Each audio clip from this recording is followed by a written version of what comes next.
Le monde entier en direct au carrefour de la communication à Paris, c'est dès aujourd'hui la télévision de demain. Le CNPF publie ses recettes pour relancer la croissance économique en 86.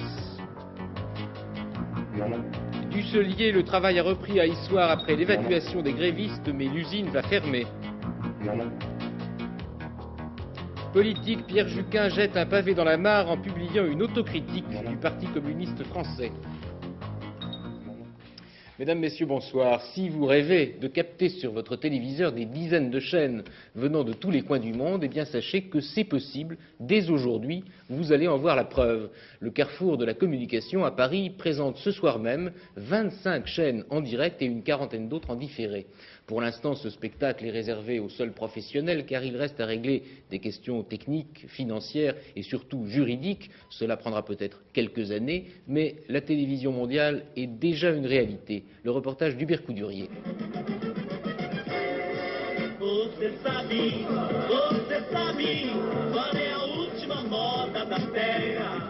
People are still missing in the aftermath of Monday's mudslide. They are feared buried beneath tons of water, mud, rocks and rubble.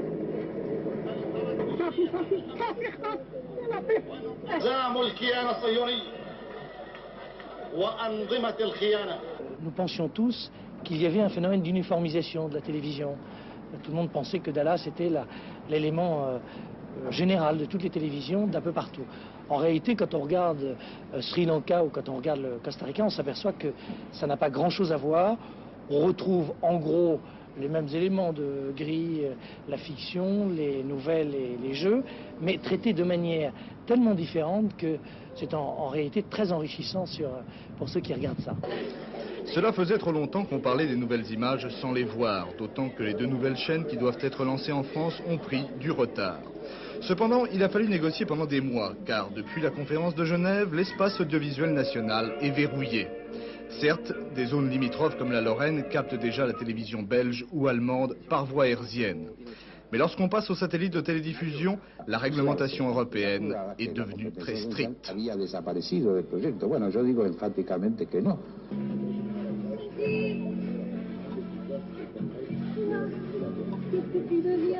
Pour avoir des chaînes plus exotiques, des chaînes américaines ou d'autres pays, il faut attendre d'abord que les systèmes de télévision directe se généralisent et puis que ces antennes qui sont encore bien grandes deviennent à la fois plus limitées comme place et surtout coûtent moins cher. Ceci peut se faire peut-être dans les 2, 3, 4 années à venir.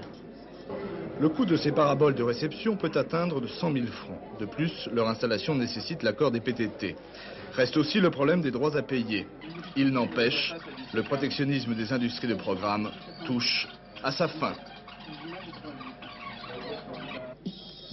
Excelsior water crackers. Good night. Comment relancer la croissance en France? La recette que vient de proposer le CNPF peut se résumer en deux temps. Premier temps, on privatise des entreprises publiques. Deuxième temps, avec l'argent ainsi récolté, on réduit les impôts sur les entreprises.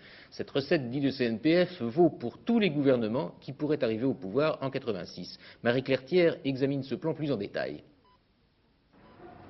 La priorité, renouer avec l'expansion en stimulant les investissements et en créant un climat favorable à l'exportation. Pour cela, le CNPF renouvelle sa demande. Retour à la liberté des prix, plus grande flexibilité dans la fixation des salaires et surtout, alléger les impôts et les charges sociales des entreprises. Le CNPF propose donc de diminuer d'1 point par an pendant 3 ans les prélèvements obligatoires. Pour compenser, l'État pourrait se procurer des fonds en vendant une partie de ses biens au secteur privé. Le mot dénationalisation n'a toutefois pas été prononcé. D'autre part, l'État devrait restreindre son train de vie en réduisant le nombre de ses fonctionnaires et en maîtrisant la croissance des dépenses sociales qu'il n'est pas question de supprimer, précise le CNPF. Quant au déficit budgétaire, il ne s'agit pas de le faire disparaître d'un seul coup, cela conduirait à une asphyxie de l'économie. Cette nouvelle politique économique proposée par le patronat semble une amplification des mesures actuelles. C'est ce qui se passe à l'heure actuelle, mais ceci est fait de manière homéopathique, sans idée forte et, je dirais, je me permets de le dire, sans véritable courage. Est-ce que vous pensez que le terrain est actuellement favorable?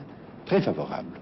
parce que, d'une part, nous pensons que l'inflation est en passe d'être vaincue, et ça c'est un des piliers de cette nouvelle politique. Et deuxième point, l'opinion publique a maintenant pris conscience que les entreprises sont les véritables créateurs de richesses et que si on veut faire des progrès à notre pays, c'est par les entreprises qu'il faut passer. À Issoire, dans le Puy-de-Dôme, la police a évacué ce matin l'usine Dusselier qui était occupée depuis près d'un mois par la CGT. L'opération s'est déroulée sans violence et le travail a pu reprendre dès aujourd'hui dans l'entreprise. Cela dit, l'inquiétude demeure car le propriétaire de cette usine, le groupe Valeo, va fermer les portes à la fin de ce mois. Cela supprimera dans l'immédiat 1200 emplois et comme deux autres usines proches vont réduire leurs effectifs, cette région du Val d'Allier va perdre au total 1800 emplois. Tout cela, bien sûr, aura de graves conséquences pour l'économie locale et aussi pour les employés à qui on propose des reclassements souvent très loin de chez eux. L'enquête sur place de Claude Guénaud et Michel Gianoulatos. Au téléphone, il m'a dit lundi matin, vous partez pour étape. Et moi, je lui ai dit que je ne pouvais pas partir. Il m'a répondu, il faut partir, vous êtes obligé de partir. C'est certain que des gens de ceux qui ont été licenciés vont envisager de quitter le pays, des gens qui étaient en location ici. Notre but, quand nous avons créé le lotissement, c'était d'essayer d'attacher un maximum de personnes pour maintenir un petit peu nos commerces, les écoles. Maintenant, juste par malheur, ces gens-là ont été licenciés et ont abandonné tout un... On est surtout touché en bâtiment, en travaux, si vous voulez. On descendait avant un peu sur Issoire, sur les faire de la villa, tout ça et tout. En point de vue électricité, je parle. Hein. Et bien sûr, c'est terminé. La fermeture de Dusselier, implantée à Issoire depuis 1830, un drame régional. Avec ses deux autres usines dans le Val d'Allier, Dusselier a longtemps fait vivre la majorité des 40 000 habitants, surtout après la fermeture de la mine. Les effectifs sont montés jusqu'à 6 000 salariés. Bientôt, ils ne seront plus que 2 000. Une mutation à Étaples, le Pas-de-Calais, c'est ce que l'on propose au Dusselier. Et s'il est licencié, on essaiera de chercher du travail. Ou bon, on n'en sait rien. Bon, parce que moi, ma vie est ici, parce que bon, j'ai des bêtes, j'ai de quoi survivre uniquement avec le jardin et les bêtes. Si je pars, nous n'avons plus rien. Déjà que nous avons très peu de ressources. Et votre salaire, c'est combien? 4000, entre 4 000 francs et 4 500 francs. Et ça fait combien de temps que vous travaillez chez Dusselier? 17 ans. L'usine, ça marchait plus là depuis quelques années? Ça a commencé quand les arbres de démarreurs sont partis à Étaples. Ça a commencé à mal aller. On dit aussi que c'est parce que les syndicats, notamment la CGT, sont un peu trop organisés. Et... Vous ne savez pas de là. La CGT, elle a toujours dit la vérité. Il y a 10 ans qu'elle dit que l'usine va fermer. Et personne n'a voulu y croire. Au plan de restructuration de Valeo, la CGT a dit non. Valeo, c'est le premier français et le second européen pour l'équipement automobile. Il vient d'absorber successivement la presque totalité de ses concurrents. Dusselier, SEV, Marshall, Cibier. Mais la digestion est difficile, 100 millions de pertes en 84. Dusselier, champion dans son secteur jusqu'en 83, est lui aussi dans le rouge. La CGT accuse la gestion de Valeo. Valeo qui, pour restructurer son empire éclaté, se livre à un grand chambardement. On transfère des machines à Lyon, où à Lyon, justement, il y a 1000 licenciements, où à Issoire, on ferme l'entreprise, où à Issoire, on va créer soi-disant deux unités, où à Issoire, il y aurait 400 emplois de créer, qui vont engendrer la fermeture d'ici les Moulineaux avec 900 et quelques personnes, qui va engendrer la fermeture de Berck avec 170 personnes, et dans un cas comme dans l'autre, on leur dit rendez-vous à Issoire, tout le monde y a sa place. Ce n'est pas déshabiller Pierre pour habiller Paul? Pas du tout, puisqu'il s'agit de définir un ensemble industriel qui sera plus performant et qui nous permettra de mieux aborder l'avenir, notamment en spécialisant les usines par produit. Crise de l'automobile et concurrence oblige, pour Valeo, il faut remettre de l'ordre dans la maison. En Auvergne, si le groupe n'a procédé à aucun licenciement sec, grâce au congé conversion, ce sont tout de même 3000 emplois qui auront disparu en 2 ans. Pour inciter l'équipementier à rester à Issoire, la municipalité est allée jusqu'à racheter la vieille usine.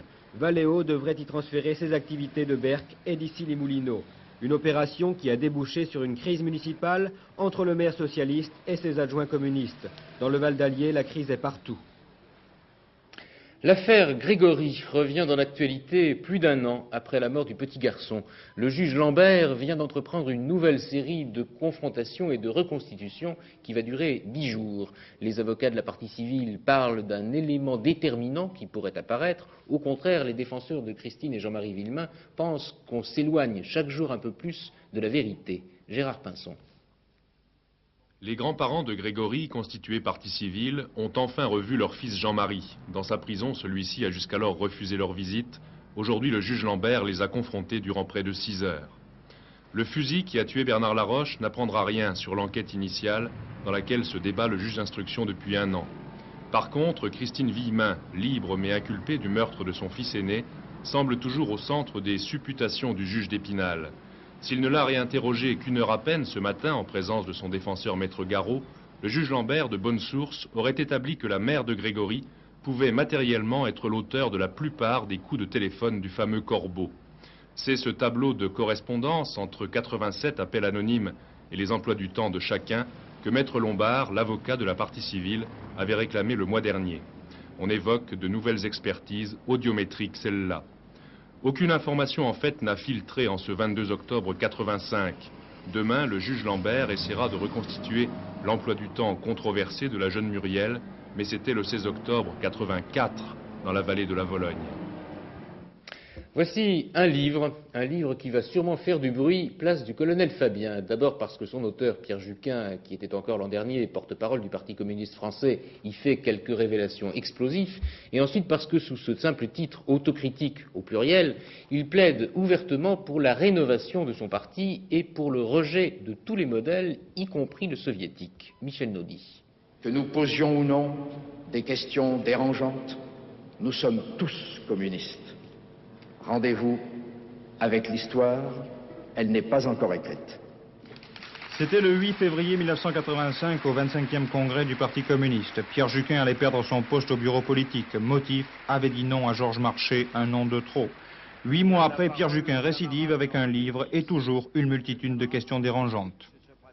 Voyez-vous, dissident, eh bien, si je suis dissident, il y a des milliers et des milliers d'autres dissidents avec moi dans le Parti communiste. Ce sont tous ces hommes et toutes ces femmes qui, d'accord ou non avec les idées que je propose, veulent chercher quelque chose de neuf, construire, trouver des solutions. Je pense qu'il y a là une capacité intellectuelle très importante qui doit être mise en œuvre. Oui, mais est-ce que ce capital dont vous parlez, d'hommes, peuvent à un moment donné trouver une traduction dans un projet politique?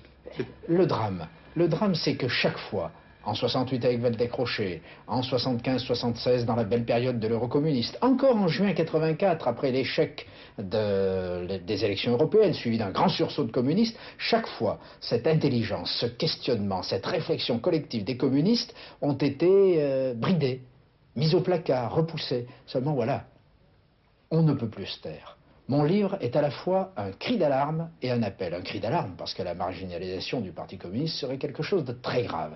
Et un appel à toutes les intelligences, celles des communistes, celles de ceux qui ne le sont plus mais qui se meuvent encore dans la culture communiste, celles de tous les progressistes. Et je crois à la force des idées pour changer les choses. Je ne sais pas si vous en êtes tout à fait conscient, mais votre ouvrage compte un très grand nombre de points d'interrogation. Alors, au-delà de la constatation purement grammaticale, ne s'agit-il pas d'une nouvelle manière de formuler la politique? Mais vous êtes un linguiste. L'interrogation, c'est évidemment la démarche numéro 1 que je pratique dans ce livre. Je dois dire d'ailleurs que j'ai été fort surpris de trouver dans l'Humanité, il y a quelques jours, un grand discours anti-doute du secrétaire général de mon parti. Marx est mort.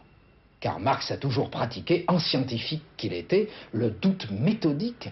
Vous rendez compte dans votre livre, ce n'est pas l'aspect principal, mais c'est une anecdote intéressante, d'un dialogue extraordinaire intervenu en 1980 entre Georges Marchais et un dirigeant soviétique, dans lequel le premier semble demander des consignes au second. N'y a-t-il pas là le signe d'une relation de suggestion que, au fond, peu de choses peut changer? Je cite cet épisode très important de notre histoire récente pour montrer ce qu'il ne faut plus faire. Et que nous pouvons ne plus faire. Nous avions commencé à procéder autrement dans ce que j'appelais il y a un instant les belles années de l'eurocommunisme, après 1975, à l'époque de Jean Canapa. Il faut revenir à une pratique plus distanciée, en même temps que solidaire, à l'égard de l'Union soviétique. Une dernière question. À quand l'adhésion au Parti socialiste? Jamais. Pas de réaction officielle de la Jordanie à la proposition faite hier par le Premier ministre israélien Shimon Peres à la tribune de l'ONU, une négociation directe sur tous les différends israélo-arabes. L'OLP, exclu de ce dialogue, désapprouve cette initiative. Washington, en revanche, s'en félicite et Shimon Peres ne désespère pas de voir son projet aboutir. Joël Hazard. Ce n'est pas la première fois que Shimon Peres appelle le roi de Jordanie à des négociations directes, même si cette fois il a pris à témoin les Nations Unies. Le thème de son initiative diplomatique n'est pas totalement nouveau, il pourrait presque s'inscrire dans la logique des accords de paix séparés avec l'Égypte. Mais ici s'arrête la similitude avec Camp David. Il n'est plus question de Pax Americana, car ce qui est nouveau dans le discours israélien, c'est la proposition d'un forum international qui devrait parrainer les pourparlers de paix. Pour Shimon Peres, la participation soviétique à un tel forum semble subordonnée à une reprise des relations diplomatiques entre Moscou et Jérusalem, un pas conditionnel en direction de la conférence internationale revendiquée par les pays arabes, y compris la Jordanie. Reste qu'Amman a accueilli fraîchement les propositions israéliennes, même si le roi Hussein n'a pas encore répondu explicitement. Le souverain jordanien, engagé dans un rapprochement avec la Syrie, s'en tient pour l'heure au rejet de toute paix séparée avec Israël et au principe du règlement d'ensemble du conflit israélo-arabe. Un mois avant le sommet Reagan-Gorbatchev, les Arabes resserrent les rangs en vue d'opposer aux propositions israéliennes une initiative concertée. Seul l'OLP de Yasser Arafat reste sur la touche, doublement exclu par les propositions israéliennes et le rapprochement jordano-syrien. Si par hasard vous rêvez d'entrer à l'Institut, il n'y a que deux solutions. Vous faire élire, bien sûr, mais ce n'est pas la plus simple. La deuxième est plus commode. Vous rendre Kéconti un 22 octobre, parce que le 22 octobre, c'est depuis 1795 le seul jour de l'année où le public peut entrer sous la coupole pour la séance solennelle qui réunit tous les immortels. Or, nous sommes le 22 octobre. Anne Rongère est donc entrée à l'Institut. Séance publique? Pas tout à fait. On n'entre ici que sur invitation. Ce ticket donne droit à une entrée pour la séance annuelle de l'Institut au grand complet. Par ordre d'entrée en scène et par ordre d'ancienneté, Académie française, belles lettres, sciences, beaux-arts, sciences morales et politiques. Le petit dernier a 35 ans, le plus âgé 97. Le public, il est là pour le rituel, mais aussi pour les vedettes. Car il faut bien dire que la plus connue, c'est l'Académie française. Les quatre autres ont un peu le sentiment d'être les mal-aimés de la famille, plus appréciés à l'étranger qu'en France. Quelques sourires ont cependant accueilli ces quelques phrases au petit goût de cohabitation version 1917. Du 14 novembre 1917 au 13 janvier 1920, la dualité de l'exécutif en France va se manifester à travers Poincaré et Clémenceau. Poincaré s'est enfin adressé à son vieil ennemi pour constituer le gouvernement. Grandeur d'âme ou simplement nécessité, Clémenceau apparaissant grâce à sa popularité. Prochain rendez-vous, 22 octobre 1986. Un an pour les immortels. Ce n'est rien. À première vue, cela se présente bien. Poincaré propose un modus vivendi. Je vous dirai tout ce que je saurai, tout ce que je penserai. De la coupole, partons à la Corbeille. À la Bourse de Paris, les valeurs françaises se sont un peu effritées aujourd'hui, comme disent joliment les boursiers. Le dollar, en revanche, remonte. Henri Loret. Tandis que le marque repasse sous les 3 francs 0,5 à Paris, le dollar s'est légèrement raffermi selon un mouvement de pendule notablement réduit. Le calme règne donc sur les marchés où le dollar cote 8 francs 0,5 et il reste stable à Paris ce soir. Malgré un certain ralentissement, les valeurs françaises ont encore baissé. L'indicateur instantané a cédé 0,15%. La hausse enregistrée notamment en début de semaine dernière n'est pas parvenue à effacer les pertes importantes accumulées au début du terme boursier. À Wall Street, les ventes bénéficiaires d'hier ont étalé le marché new-yorkais. Les avis restent partagés sur les motivations de ce marché. Le Dow Jones ce soir, en tout cas, est quasiment inchangé. Le temps demain, cela se résume très simplement comme d'habitude, c'est-à-dire du brouillard le matin, surtout sur l'est, et ensuite du soleil partout, sauf quelques orages peut-être sur la Corse et sur le sud-est. Les températures resteront les mêmes qu'aujourd'hui, c'est-à-dire de 13 à 20 degrés au maximum du nord au sud du pays. Demain, 2 rendez-vous. La première édition à 19 h avec Richard Tripot. Et pour ma part, je vous retrouve à 22 h 20 pour l'édition de la soirée. Dans un instant, chaque région fait son programme sur FR3. Et avant de vous laisser retrouver le vôtre, je vous rappelle les principales nouvelles de la journée. Très bonne fin de soirée et à demain. 60 chaînes au choix à la télévision de demain, dès aujourd'hui, au carrefour de la communication. Le CNPF vient de publier ses recettes pour relancer l'économie en 86. Dusselier, le travail a repris à Issoire, mais l'usine évacuée ce matin va fermer. Autocritique par Pierre Juquin, son livre va sans doute faire du bruit au Parti communiste français.